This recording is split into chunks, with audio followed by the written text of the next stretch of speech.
After the resounding victory over Tajera, Ruda stood as a towering figure of authority and military genius.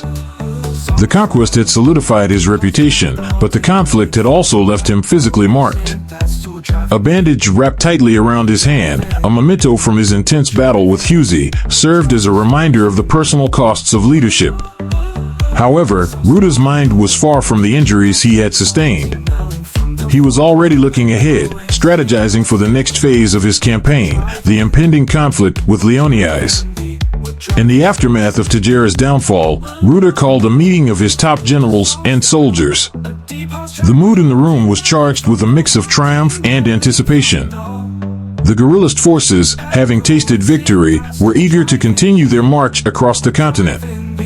However, Ruda's decision in this moment would prove to be a testament to his military brilliance and unconventional thinking. As the meeting began, one of the more zealous generals, still riding the wave of momentum from the successful blitzkrieg strategy used against Tajera, hastily voiced his opinion. "Mr. President," he began, his voice charged with enthusiasm, "we must continue this war immediately to win quickly. That will fully demonstrate the essence of blitzkrieg." The general's words echoed the sentiment of many in the room, an eagerness to press the advantage, to strike while the enemy was reeling. But as he spoke, Ruda's expression remained calm and thoughtful, his mind already several steps ahead. After a moment of silence, Ruda finally responded, his voice carrying the weight of authority and vision. "No," he said, his tone firm but measured. "Blitzkrieg is not a universal key. It cannot always be applied to war. We will use a different tactic, a diplomatic tactic." The room fell silent, the generals exchanging puzzled glances. Ruda's words were unexpected, a stark departure from the aggressive, fast-paced strategies they had grown accustomed to. Sensing their confusion, Ruda continued, his words carefully chosen to convey the depth of his strategic thinking.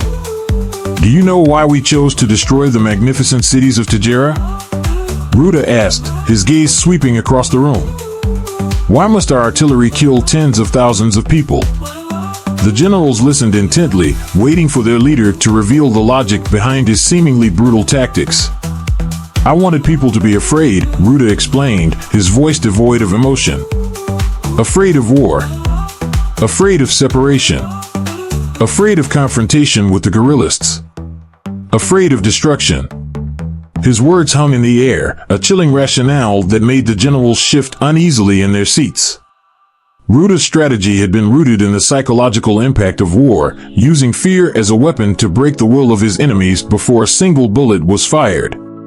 "Leonias will surrender soon," Ruda declared, his voice filled with a quiet confidence. "We will not waste a single bullet, not a single missile, and not a single building will collapse because of the war. Peace will be restored across this continent." The generals were taken aback by Ruda's words, the implications of his strategy slowly dawning on them. This was a level of warfare that went beyond the battlefield, a psychological campaign aimed at undermining the very spirit of the enemy. "I will let the entire army rest for 3 months," Ruda continued, "to restore strength and fighting ability while waiting for good news from Leonias." The room was silent, the generals absorbing the magnitude of Ruda's plan.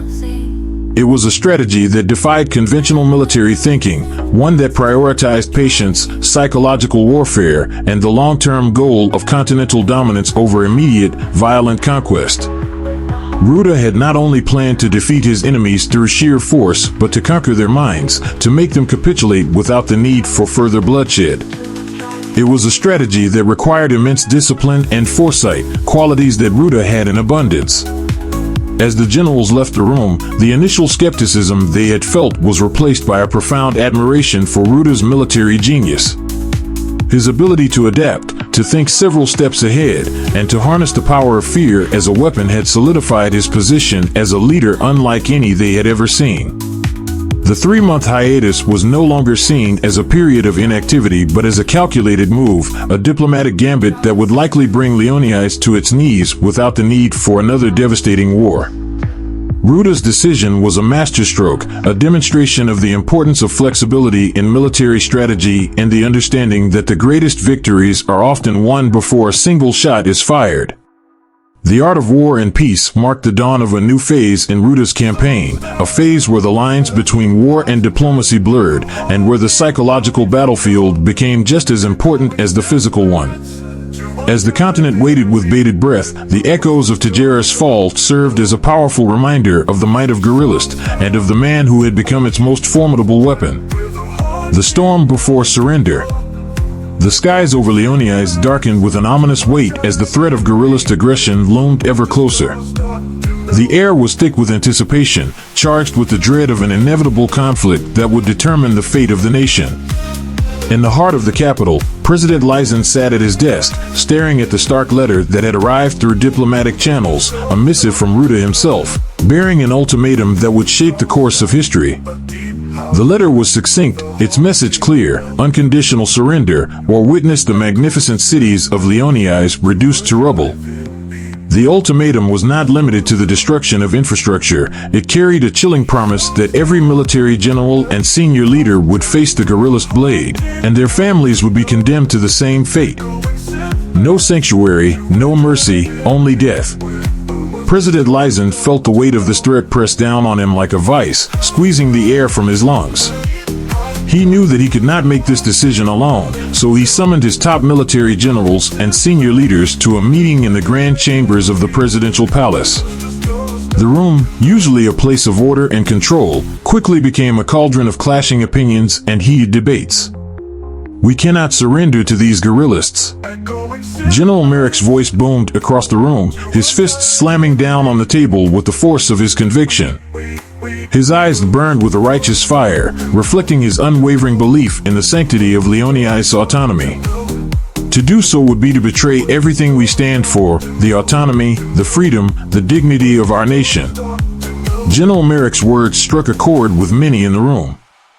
The generals around the table nodded in agreement, their faces set with the grim determination of soldiers who had sworn to defend their homeland at all costs. The idea of surrendering to Ruda and his guerrillist forces was anathema to them, a capitulation that would forever stain the honor of Leonias. But amidst the fervor of defiance, a quieter, more pragmatic voice rose from the far end of the table. "We must think of the people," Advisor Alara spoke, her voice calm but imbued with a deep sense of urgency. "Surrender may be our only chance to spare our cities from destruction. We cannot allow our pride to cost us everything we hold dear." Alara's words introduced a sobering perspective into the discussion. She represented the faction within the government that prioritized the survival and well-being of the citizens over the abstract ideals of sovereignty and honor. To her, the prospect of preserving lives and homes was worth considering, even if it meant bending the knee to an enemy. "We're not just talking about military defeat," Alara continued, her eyes sweeping over the assembled leaders. "We're talking about the annihilation of our cities, the deaths of countless innocents, and the complete loss of our way of life. Is that a price we're willing to pay?" The room fell into a tense silence, the gravity of the situation sinking in. For all their bravado, the generals and officials knew that Alara's words carried a terrible truth. The guerrillists had already demonstrated their willingness to raise cities to the ground, and Leonias was no more immune to their devastation than Tajera had been. President Lysen sat quietly, his hands clasped tightly in front of him as he listened to the conflicting arguments. The weight of responsibility bore down on him, and he could feel the eyes of his advisors and generals on him, waiting for his decision. The choice before him was agonizing: surrender and preserve what remained of Leonias, or fight and risk everything in the name of autonomy. In the end, it was not logic or pragmatism that guided Lysen's decision, but a deep-seated sense of pride and defiance that had been ingrained in him since childhood. He was a leader who had always believed in the strength and resilience of his people, and he could not bring himself to bow to an enemy, no matter how powerful. With a slow, deliberate movement, Lysen rose from his chair. The room fell silent, the tension palpable as he prepared to speak. His voice, when it came, was steady and resolute, carrying the weight of his final decision. "We will not surrender," President Lysen declared, his eyes meeting those of each person in the room. "We will stand firm in the face of tyranny and oppression, and we will fight for the freedom and autonomy of Leonias until our last breath." The proclamation was met with a mixture of reactions. Some nodded in approval, while others looked away, their expressions troubled. But no one dared to challenge Lysen's decision openly. He was their leader, and his word was final. As the meeting adjourned, the generals and advisors filed out of the room, their minds heavy with the knowledge of the coming storm. Outside, the streets of Leonias buzzed with activity as preparations for war began in earnest. The people of Leonias sensed the gravity of the situation, and though fear gripped their hearts, there was also a fierce determination to stand together in the face of adversity. In the days that followed, the city of Leonias became a fortress, its defenses strengthened and its people ready for the inevitable clash with guerrillist forces. But even as the city braced for war, a shadow of doubt lingered in the minds of those who had argued for surrender. They knew that the decision to resist might cost them dearly, and the weight of that knowledge was almost unbearable. Meanwhile, in the heart of Tajera territory, Ruda prepared his forces for the final push. He had anticipated Lysen's defiance and was already making plans to crush it. The stage was set for a confrontation that would decide the fate of Leonias and perhaps the entire continent. As the first sounds of battle echoed across the land, the people of Leonias steeled themselves for the fight of their lives. United by a shared resolve to defend their homeland, they prepared to face the guerrillists with courage and determination. But beneath the surface, there was an unspoken fear, a fear that their defiance might not be enough to save them from the storm that was about to descend upon them. As Leonias prepares to face guerrillist forces, the decisions made in this moment will shape the destiny of a nation and determine the outcome of a war that threatens to engulf the entire continent. The coup of compromise. Ruda sat in his command center, his gaze fixed on the map spread before him. His eyes gleamed with cold calculation as he considered the fate of Leonias. The intelligence reports had just come in. President Lysen had rejected the surrender ultimatum, opting instead to rally his nation for war. A sardonic smile curled at the corners of Ruda's lips as he whispered to himself, "You're such an idiot, Lysen. You haven't tasted the brutality of war, the metallic tang of blood, the acrid scent of burning flesh, nor witnessed buildings crumbling with the weight of lives lost. You've called for war, and war you shall have. Just wait, Lysen. I will come to meet you soon." With that, Ruda set the wheels of the guerrillist war machine in motion. He ordered the Navy, Air Force, and Army to coordinate a massive assault on Leonias. Hundreds of missiles were aimed at the heart of the nation, ready to unleash a torrent of destruction on President Lysen's defiant realm. Simultaneously, Ruda's ally, the Leopardian army, prepared to strike from the north, while the guerrillist forces positioned themselves to infiltrate Leonias from the west. The pincer attack was meticulously planned, designed to trap Leonias in a deadly embrace with little hope of escape. In the capital of Leonias, tension hung heavy in the air. The streets buzzed with the frantic energy of a nation on the brink of war. But inside the halls of power, a different kind of battle was brewing. The peace faction within Lysen's government, deeply concerned about the impending catastrophe, implored the president to reconsider his decision. They argued passionately that the survival of their nation was more important than pride or honor. But despite their pleas, President Lysen remained resolute, his mind set on resisting guerrillist aggression at all costs. As the minutes ticked by and the threat of annihilation grew ever closer, the generals of Leonias gathered in a tense, secret meeting. The room was dimly lit, the air thick with the weight of what was to come. General Merrick, a staunch advocate for fighting to the end, sat with his arms crossed, his jaw set in a stubborn line. Across from him, General Wheeler, a member of the peace faction, leaned forward, his voice urgent. "We cannot let Lysen lead us to ruin," Wheeler said, his eyes locked on Merrick's. "The guerrillists will destroy everything we hold dear. Our cities, our families, they will all be lost. We must act now, for the sake of Leonias." Merrick's eyes narrowed. "And what would you have us do? Surrender? Bow to Ruda's tyranny?" "I'm not talking about surrender," Wheeler replied, his voice steady. "I'm talking about survival. If we don't stop Lysen, there won't be anything left to fight for. We must take control, force him to see reason." Merrick slammed his fist onto the table, the force of it reverberating through the room. I will never agree to that. You speak of survival, but what you're really advocating is cowardice. I'd rather die on my feet than live on my knees. The tension in the room ratcheted up several notches. Wheeler and General Econ exchanged a glance, silently agreeing that stronger measures would be necessary to deal with Merrick's obstinacy. Wheeler's voice dropped to a steely whisper. Merrick, you leave us no choice. This is not just about you and your pride, it's about the future of Leoni's. We cannot afford to let one man's stubbornness doom our nation. Before Merrick could respond, Econ moved with swift precision. In one fluid motion, he drew his sidearm and pointed it directly at Merrick. The barrel of the gun gleamed under the dim lights of the room, a deadly promise of what was to come if Merrick continued to resist. You're making a mistake, Econ, Merrick growled, his voice low and dangerous. No, Merrick, Econ replied, his voice cold and resolute. The mistake would be letting you lead us to our deaths. Step down, or I will remove you. For a tense moment, the room held its breath. Merrick's eyes bore into Econ's, weighing his options.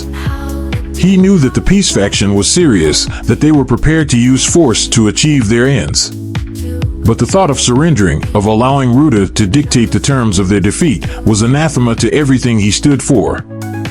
Finally, after what felt like an eternity, Merrick slowly raised his hands in a gesture of reluctant surrender. Fine, he spat, his voice laced with bitterness. Do what you will. But know this, you may save our cities, but you'll lose our souls in the process. With Merrick's acquiescence, the generals moved quickly to put their plan into action. Under the cover of night, they mobilized their forces and marched on the presidential palace. The soldiers, loyal to their commanders and disillusioned by the prospect of a hopeless war, offered little resistance. The coup was swift, decisive, and bloodless, but the implications were profound.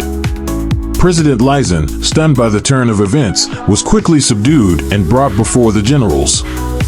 In the dim light of the palace, Lysen faced his former allies, now turned against him.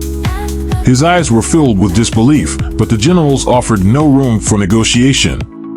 They presented him with an ultimatum: declare an end to the hostilities with the guerrillists or face the consequences. Lysen hesitated, his pride warring with the reality of his situation. But as the weight of his responsibility pressed down on him, he realized that he had no choice. With a heavy heart, he agreed to their demands. The generals quickly arranged for a televised broadcast. As the cameras rolled, Lysen stood before the nation, his face pale but resolute. The words he spoke were carefully chosen, crafted to convey the essence of surrender without uttering the word itself. I, the president of Leoni's, declare, Lysen began, his voice steady but tinged with resignation. We will live in peace with the guerrillists. We will preserve our magnificent buildings. We will safeguard countless lives. I hereby announce a cessation of hostilities with the guerrillists. Thank you. As the broadcast ended, a heavy silence fell over the nation. The people of Leoni's, who had braced themselves for war, now faced a different reality, one of occupation, of living under the shadow of guerrillist dominance. The price of peace had been paid, but it was steep. The streets that had once echoed with the sounds of defiance now lay quiet, as the citizens grappled with the knowledge that their country had fallen, not through the might of their enemies, but through the decision to avoid total annihilation. Back in the presidential palace, the generals who had orchestrated the coup watched the broadcast with mixed emotions. They had succeeded in their goal, Leoni's would be spared from destruction. But the cost of their actions weighed heavily on them. They had betrayed their leader, taking control through force, and now they had to live with the consequences. General Wheeler turned to his fellow generals, his voice somber. We've done what we had to do. But this is just the beginning. We must ensure that Leoni's survives this, that we rebuild and find a way to live under guerrillist rule. The others nodded, but the mood in the room was one of unease. The future was uncertain, and the path they had chosen was fraught with challenges. But for now, they had averted a disaster, and that was enough. As Ruta received the news of Lysen's declaration, a satisfied smile crossed his lips. He had anticipated this outcome, knowing that the threat of total destruction would be enough to break Leoni's resolve. With Leoni's effectively neutralized, Ruda could turn his attention to consolidating his power and extending guerrillist influence even further across the continent. But even as the guerrillist war machine prepared to move on to its next target, the people of Leoni's were left to grapple with the reality of their new existence. The echoes of the coup would reverberate through the halls of power and the streets of the nation for years to come, a reminder of the cost of survival in the face of overwhelming force. The vanquished and the victor. As Leopardia's army advanced methodically from the north and the guerrillist forces swept into Leoni's capital, Tyrus, from the west, the scene unfolded with an eerie familiarity. The fall of Leoni's mirrored the earlier collapse of Tajera, a nation brought to its knees with little resistance, its leaders and military officers compelled to disarm and present themselves before Ruda, acknowledging the irrefutable reality of their defeat. In the once grand chambers of the presidential palace, now stripped of its former splendor, President Lysen found himself standing before Ruda. The man who had once held the reins of a proud and independent nation now appeared as a mere shadow of his former self. Gone were the trappings of power, the regal attire, and the air of authority. Instead, Lysen stood dressed as an ordinary citizen, his posture hunched and his hands trembling. The aura of triumph that surrounded Ruda only served to deepen the sense of Lysen's defeat. Ruda, seated comfortably in a chair that had once belonged to Lysen, looked upon the fallen leader with a mixture of satisfaction and curiosity. His eyes gleamed with the thrill of victory, the sense of destiny fulfilled. He broke the silence with a question, his voice smooth and controlled. "President Lysen, do you understand why I emerged victorious?" Lysen flinched at the title, the word president a bitter reminder of what he had lost. His voice was subdued, tinged with a humility that had been absent before. "Please, do not call me president any longer," he murmured, unable to meet Ruda's gaze. "I do not know why I lost." Ruda's lips curled into a knowing smile, his eyes narrowing with a sense of superiority. "You lost, Lysen, because I possess what you lack: wisdom, strength, ambition, and the fortune of being born into a powerful nation. This combination, this synergy of traits, is what we often refer to as fate." Lysen remained silent, the weight of Ruda's words pressing down on him like a physical burden. He could feel the truth in them, a truth that stung deeply. Yet he had no rebuttal, no argument to offer in his defense. Seeing Lysen's silent acceptance, Ruda continued, his tone now laced with an edge of condescension. "You see, had you persisted in your resistance, you would have subjected your nation to a catastrophe, bombs, bullets, destruction on an unimaginable scale. Tens of thousands of lives would have been lost, lives that would have been on your conscience. How could you have justified such a decision to the innocent, to the little bodies that would have fallen under your failed leadership?" The words cut through Lysen like a knife. He could picture the devastation Ruda described, the carnage that would have ensued had he continued to fight. His silence deepened, his heart heavy with the realization of how close he had come to leading his nation into utter ruin. Ruda, sensing the shift in Lysen's demeanor, leaned forward slightly, his voice softening just a fraction. "As the president of Guerrillist, president of Tajera, and now, president of Leoni's, I have decided to show you mercy. You, Lysen, must depart from this land with your family. You are not to set foot in Leoni's again, not even for a single day. Consider this a merciful decree, sparing you from the fate that could have easily been execution. Use the remainder of your life to reflect on the decisions that led you to this point, to this fall." The room fell into a heavy silence, the weight of Ruda's decree hanging in the air. Lysen, his face etched with the lines of defeat and resignation, slowly nodded in acceptance. There was no defiance left in him, no spark of the leader who had once stood tall in the face of adversity. All that remained was a man who had lost everything: his power, his pride, and his nation. With a slight bow of his head, Lysen expressed his gratitude for Ruda's leniency, though the words felt hollow even to him. He turned to leave, his steps slow and heavy, as if each one carried the weight of his downfall. The door closed behind him with a finality that echoed through the chambers, a sound that seemed to mark the end of an era. Ruda watched him go, a sense of satisfaction settling over him. He had not just defeated Lysen, he had broken him, reduced him to a man stripped of his former glory. And in doing so, Ruda had cemented his own position as the dominant force on the continent. As the echoes of Lysen's departure faded, Ruda allowed himself a moment of reflection. He had won another victory, added another nation to his growing empire. But he knew that this was just another step in his grand plan. There were more battles to fight, more territories to conquer. The taste of victory was sweet, but it only fueled his hunger for more. In the stillness of the room, Ruda stood, his bandaged hand a stark reminder of the recent battle with Huzi, a conflict that, much like the one with Lysen, had pushed his strength and resolve to their limits. He clenched his fists, the pain a sharp echo of his trials, yet within it, he felt the raw power still surging through him. Forward, Ruda whispered, the word resonating with the weight of his ambitions and the promise of future conquests.